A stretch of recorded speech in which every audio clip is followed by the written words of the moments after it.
नमस्कार दोस्तों, मैं CA Manoj Jain. Real estate sector Indian economy का एक ऐसा सेक्टर है जिसमें बूम आता है तो वो आपके आसपास के अदर सेक्टर को भी आगे लेकर चलता है। जैसे कि बैंकिंग कंपनी में लोन डिपार्टमेंट पूरा रियल एस्टेट के ऊपर डिपेंडेंस रहता है मोस्टली। अगर हम सीमेंट और स्टील सेक्टर की बात करें तो उसमें भी जो कंजम्पशन होता है वो रियल एस्टेट सेक्टर में सबसे ज़्यादा होता है।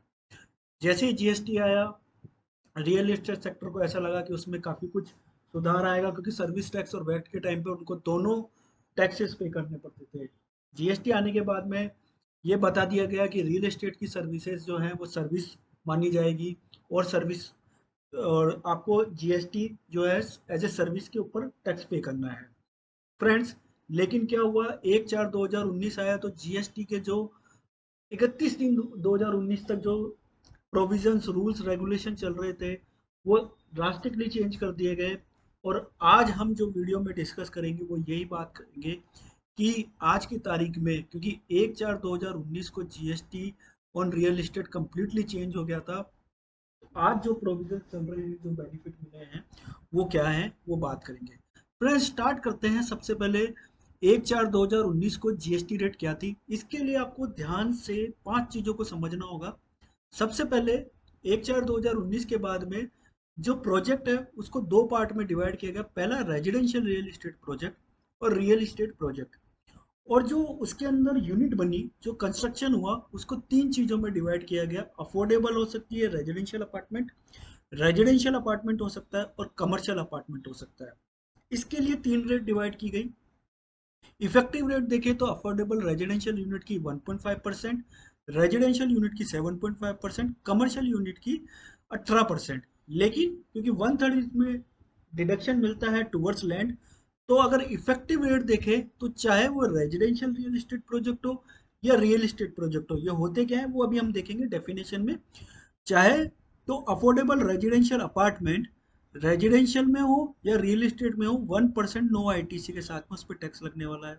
इसी प्रकार से रेजिडेंशियल अपार्टमेंट 5% नो आईटीसी के साथ में उस पर टैक्स लगने वाला है। चेंज कहाँ आता है, बस कमर्शियल अपार्टमेंट में आता है। अगर वो रेजिडेंशियल रियल एस्टेट प्रोजेक्ट में है कमर्शियल अपार्टमेंट, तो उसमें 5% टैक्स लगेगा, नो आईटीसी।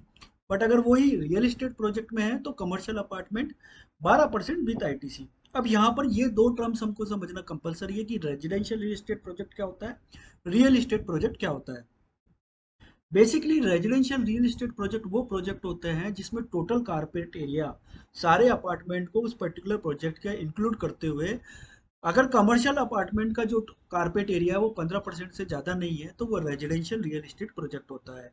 मतलब 1000 कारपेट एरिया है, अगर 150 ही कमर्शियल अपार्टमेंट के लिए अलोकेट किया गया है तो वो project residential real estate project माना जाएगा।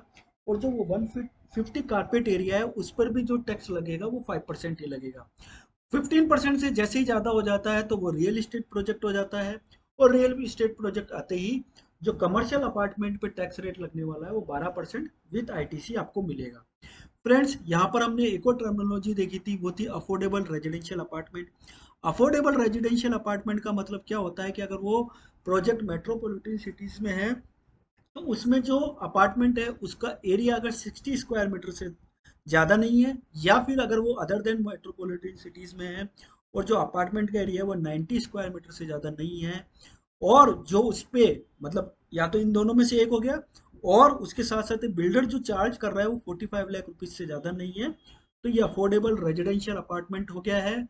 और इस पे जो टैक्स लगेगी वो 1% नो आईटीसी के साथ मिलेगी। तो फ्रेंड्स, हमें समझ में आ गया।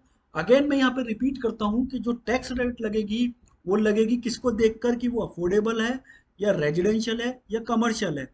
बस कमर्शियल के लिए क्या होगा कि आपका जो, अगर वो रेजिडेंशियल रियल एस्टेट प्रोजेक्ट में आ जाता है तो 5%, और अगर रियल एस्टेट प्रोजेक्ट में आ जाता है तो 12%। दोनों ही प्रोजेक्ट में तीनों कॉम्बिनेशन हो सकते हैं, दो कॉम्बिनेशन हो सकता है, एक कॉम्बिनेशन हो सकता है। बस अंतर यही है कि कमर्शियल अपार्टमेंट जो है वो रेजिडेंशियल रियल एस्टेट प्रोजेक्ट में 15% से ज़्यादा नहीं हो सकते। फ्रेंड्स, नेक्स्ट हम चलते हैं GST on real estate 1/4/2019 JDA agreement. बहुत ही सिंपल से एग्जांपल में हम यहाँ पर समझेंगे, अदरवाइज एग्जांपल को इसमें कॉम्प्लेक्स हम जो है पार्ट है वो बाद में देखेंगे, लेकिन स्टार्टिंग बहुत ही सिंपल तरीके से हम लोग करने वाले हैं। फ्रेंड्स, जेडीए होता क्या है बेसिकली, इसमें दो पार्टी होती है, एक लैंड ओनर होता है, एक डेवलपर होता है। लैंड ओनर के पास में लैंड होती है, डेवलपर उसको डेवलप करना जानता है। लैंड ओनर कहता है कि मैं आपको इसके राइट्स दे देता हूँ कि आप यहाँ पर आके डेवलप कीजिए इस लैंड को। उसके बाद में जो भी डेवलपमेंट एरिया है, जो भी, जैसे सपोज करो उसमें 100 फ्लैट डेवलप हो गए, या तो लैंड ओनर बोलेगा कि इस 100 फ्लैट को सपोज करो 100 करोड़ में बेच रहे हैं तो 30 करोड़ रुपए मेरे को दे दो, या लैंड ओनर बोलेगा डेवलपर को कि 100 फ्लैट बने उसमें से 40 फ्लैट मेरे को दे दो, 60 फ्लैट अब अपने रख लो। तो यहाँ तीन चीजें होती हैं कि सबसे पहले लैंड ओनर जो है टीडीआर, जिसे ट्रांसफर डेवलपमेंट राइट्स भी बोलते हैं, वो ट्रांसफर करेगा डेवलपर को। फिर डेवलपर को जो लोकल अथॉरिटीज है और जो भी एजेंसी है उससे अप्रूवल लेके उस पर डेवलप करेगा प्लॉट्स को। प्लॉट्स डेवलप हो जाने के बाद में या तो वो उसको एंड कंज्यूमर को दे देगा, या उसमें से कुछ पोर्शन जो है लैंड ओनर को दे देगा। हमारा स्टार्टिंग पॉइंट पहला जो होगा वो होगा कि सप्लाई ऑफ टीडीआर और एफएसआई और लॉन्ग टर्म लीज जो लैंड है, जब लैंड ओनर डेवलपर को ट्रांसफर करता है तो उस पर टैक्सेबिलिटी कैसे अराइज होगी। फ्रेंड्स यहाँ पर ध्यान रखिए, 1/4/2019 के बाद में चाहे वो रियल इस्टेट प्रोजेक्ट हो, रेजिडेंशियल रियल इस्टेट प्रोजेक्ट हो, कमर्शियल यूनिट हो, अफोर्डेबल यूनिट हो, रेजिडेंशियल यूनिट हो, कुछ भी हो, जो टैक्सेशन है TDR FSI long term lease का, वो लैंड ओनर उस पर कोई टैक्सेशन पे नहीं करने वाला है। जो भी टैक्सेशन पे करने वाला डेवलपर करेगा एज ए आरसीएम की कैटेगरी में। तो अब हम जो डिस्कस करेंगे वो डेवलपर को ध्यान में रखते हुए डिस्कस करेंगे, बिकॉज डेवलपर को आरसीएम में टैक्स पे करना है तो हमें ये देखना होगा कि उसका पॉइंट ऑफ टैक्सेशन क्या होगा, वैल्यू क्या होगा, एग्जाम्पशन कुछ मिला है तो वो, और रेवेन्यू शेयरिंग। मतलब जैसे मैंने ऊपर एग्जांपल में बताया कि या तो 30 करोड़ रुपए डेवलपर दे देगा या 40 फ्लैट दे देगा। तो स्टार्ट करते हैं रेवेन्यू शेयरिंग। पहला रेवेन्यू शेयरिंग जो मॉडल है, पहला हम बात करते हैं एरिया शेयरिंग के अंदर कैसे डेवलपर आरसीएम में पे करेगा। एरिया शेयरिंग के अंदर सबसे पहले हमको देखना है पॉइंट ऑफ टैक्सेशन। तो सपोज करो लैंड ओनर ने 1 सितंबर 2020 को टीडीआर इश्यू किया डेवलपर को, प्रोजेक्ट कंप्लीट हुआ 15/9/2022। तो जो डेवलपर है उसको आरसीएम में टैक्स लायबिलिटी जो पे करनी है वो प्रोजेक्ट कंप्लीशन पर देखना होगा। तो यहाँ पर 15/9/2022 को उसका पॉइंट ऑफ टैक्सेशन अराइज हो जाता है। एरिया शेयरिंग में 15/9/2022 को, चाहे वो रेजिडेंशियल यूनिट हो, अफोर्डेबल रेजिडेंशियल यूनिट हो या कमर्शियल यूनिट हो, तीनों ही केस में जो पॉइंट ऑफ टैक्सेशन होगा वो प्रोजेक्ट कंप्लीशन पे होगा। फ्रेंड्स ध्यान रखिए गौर से एक एक बात पे। अब दूसरी बात आती है कि जो टीडीआर की वैल्यू है, जब टीडीआर ट्रांसफर किया 1 सितंबर 2020 को तो उसकी तो कोई वैल्यू नहीं थी, तो उसकी वैल्यू कैसे डिटरमाइन करें।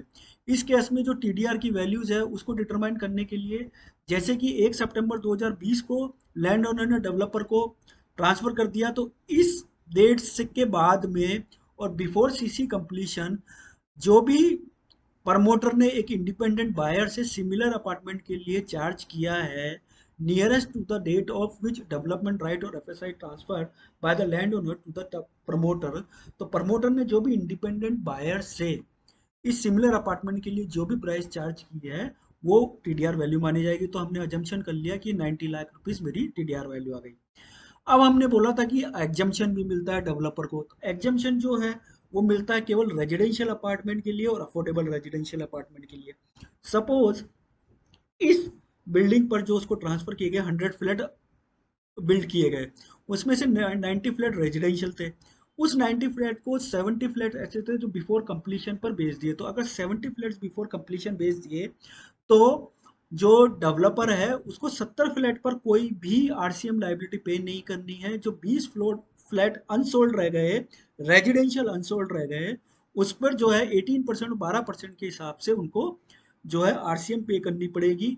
कब पे करनी पड़ेगी वो हम देखे हैं कंप्लीशन सर्टिफिकेट के टाइम पर। तो रेट होगी 18%, लेकिन जो ये लिमिटेड होगी ये होगी कि उस पर्टिकुलर अपार्टमेंट की जो वैल्यू है वो अगर अफोर्डेबल है तो 1% और रेजिडेंशियल तो 5%।